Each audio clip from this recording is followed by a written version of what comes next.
Kua kōrero motu hake mai te whānau o Kāpara ka Tamatea kia te Kāea I haere atu a Kereama Wright ki te kāinga o tō rātou kuia I te rangi nei I reira te whānau whānui he rumene ana manaki ana I wana tamariki nohi nohi toko whā.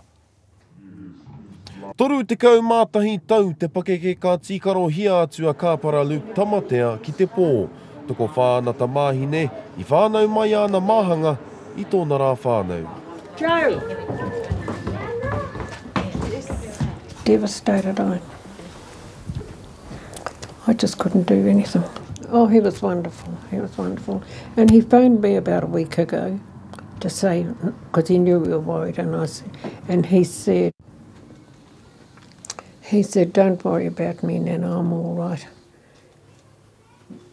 And those were his last words to me, he phoned. What? Oh, Luke's been killed, and my heart just sunk. Lost for words, couldn't believe it. And I was going, nah, that would be Luke. Luke won't go like that. And sure enough, news was true.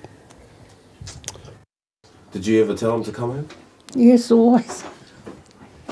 We've been hoping that John Keys would have sent them back by now, you know, after the last lot that passed away, because he was with them.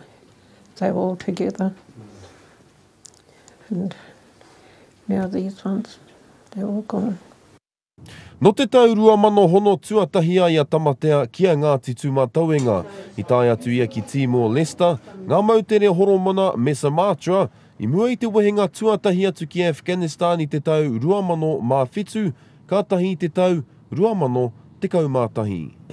He loved the army.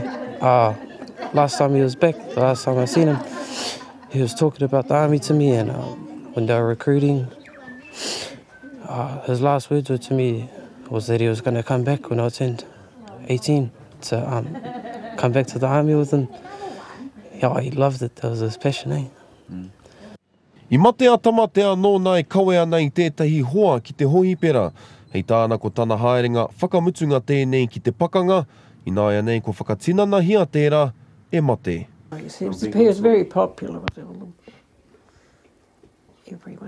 round about and all his army mates. Kereama Wright, te Kāea.